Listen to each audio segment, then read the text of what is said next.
Hello, this is Irene at Tennessee Jacks. we're actually at Tennessee Jacks, but we're actually videotaping for the Morristown Art Association, letting you know that we are artists and we want you to know a little bit more about us. Today I have Monica. Monica Brighton is married, a mother of two sons. She is a self-taught artist, correct? In her youth, her mother encouraged her to explore diverse mediums to expand her creativity. However, she found she had a fondness for oils. In high school, she explored graphic arts and photography, yet always made time for canvas art. As her boys left home, she decided to go back to her love of painting with the oils. As she grew in her art, she shared it with friends and family on Facebook and found she had a following. Through this, she was able to sell her art. About this time is when she joined the local art gallery in Rogersville. It's called the Local Art Gallery in downtown historic Rogersville. She was fortunate to be able to practice under Christine Four. After years of training and serving on the board of the gallery, she took on a job of teaching classes when Four stepped down. Monica also serves presently as president of our Morristown Art Association. Thank you, Monica. And it's an honor. You can find her art at the local artist gallery in Rogersville and the J. Tilden's Gallery in Morristown. She is also featured here at the Tennessee Jacks for September and October in Morristown. Now, Monica, I'm really excited to interview you because you are not only one of my favorite artists and the way you create art in everything you see and everything you feel. I think that's really important for me. So I want to know, what is your creative process like? Well, the first thing I do is set up. And then I want to work on my mood, check out the light situation, but the most important thing I do is I think about the story I want to tell with paint. And then from there, it's a series of corrections until I'm satisfied. All right. How do you stay inspired and motivated? I don't really have a trouble staying inspired. There's so much going on around me all the time that I see things that I want to do and I can't ever get around to it. So I don't have that problem yet, thank you. Oh, great. Okay, so what is the techniques do you use to overcome creative block? Are you talking about creative block before you start painting or during painting? During painting. During painting is the hardest one, but it has the simplest answer. If you walk away from your art for a little bit, give it a little bit of time, go back with fresh eyes, maybe a new idea, and get at it again. Wonderful. Do you listen to music or anything while you're doing your art? Not music per se. I like quiet, but when I get into painting, a lot of times I get into my zen. And from that point, I'm not listening to anything anyway. So I'd like to get into your zen sometimes. How do you promote your work in exhibitions when you're doing them? To promote, usually friends of mine tell me where there's going to be a show or a venue or a showcase, and I like to get in on that and see how the public views my work. Wonderful. And how do you balance your personal artistic growth with your commercial or client work? I am all about the challenge. So I don't worry about whether or not the client wants something I've never done before. I'm going to try it. Wonderful. Because I love the challenge of art. And not only that, but I get to see what's new in the world. Oh, great. I don't want to stick with just one thing. So you do everything? Everything I think I can and try to, and then I'll work on it until I do. Very good. What are your long-term goals? For art, I love this one. My long-term goal is to see how good I can get before I'm gone. I love it too. I love your humor. That gets you through a lot of the art block. It does. It helps. Do you have a network of artists that and how do they support you? That's art community. Yes, I think that artists actually need an artist community to succeed. Because when you join a community, you've got access to artists who have done and been there. And they're always willing to help you get yourself out there too. Wonderful. And about your general and your personal, I'm going to go a little bit deeper. What was your first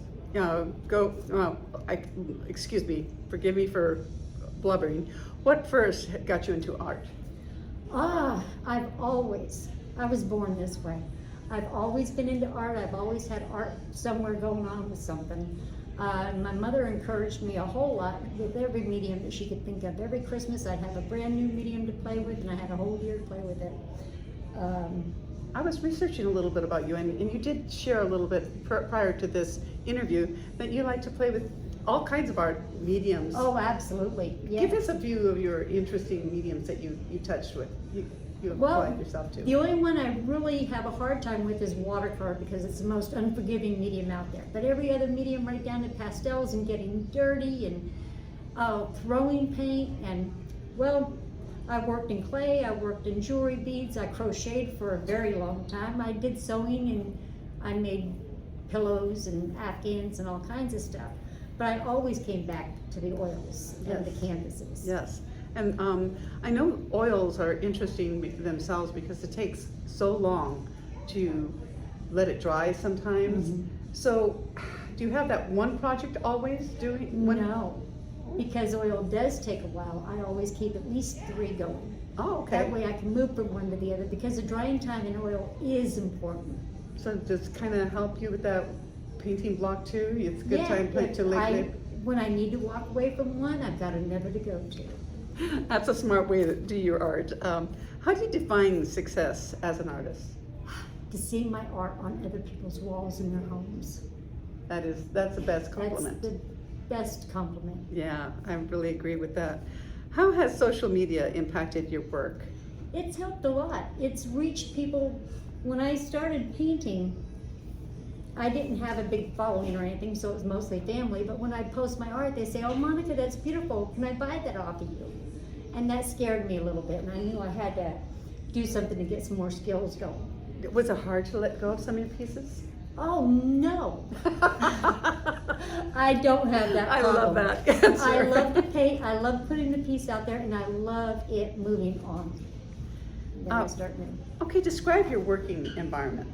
My studio, I've got several easels set up, I've got a workstation, I've got areas full of my mediums and my fluids and everything you can need. I got a rack for, everything I need is in my studio. How big is your studio? It's probably about 12 by 14. 12 by 14, that's It's not a bad size. It's got a huge bay window, oh, wonderful. so I You get got a the lot of beautiful light. And now it's right down the hall at the front of the house from our bedroom. So when I wake up in the morning and I see that beautiful light, it's calling me. Yes. And I've got to hurry up and get in there. Yeah, wonderful. Okay, how do you handle criticism of your work? I appreciate criticism of my work. Now, constructive criticism is very important for an artist. You can't grow without it. Now, everybody loves to give an opinion on your art.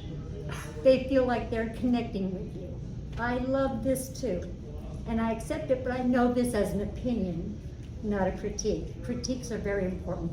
The best critique I get is when a customer is looking at my art and they're discussing it and they don't know I'm the artist.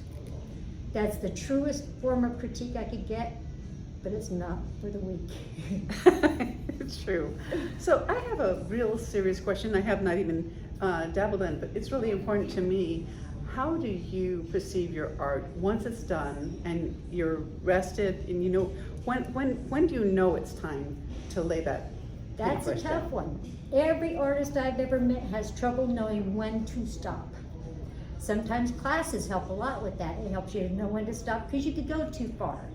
When your paints start losing the vibrancy, you're blending too many colors. Or there's a lot of things you could do to take it too far. Sometimes you just have to have that walk away going on so you can come back and look and say, you know what, I think that is done. So meditate, walk away, and then come Walk back away, to it. go back, but don't overdo. Is there any question that I have forgotten to ask? Something that you would want to share with us? I really, really like to push that I would not be where I am today, and I'm at Tennessee Jacks, and I had a fantastic 2 months of sales. I wouldn't be able to do any of this if it weren't for the community.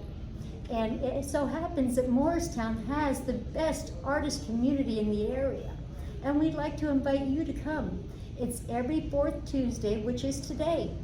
And it starts at 6 o'clock, and we have a great presentation every month. This month we're doing Steph Swift, who's working on the mural over at the mall. So we're going to be talking about that and seeing what she has to show us tonight. But I would encourage everybody, find your artist community. Thank you for Enjoy. your interview. Your interview is wonderful. Thank you, Irene. You're a wonderful friend, and you are one of those people that help me. We try to work out. That's community. Thank you.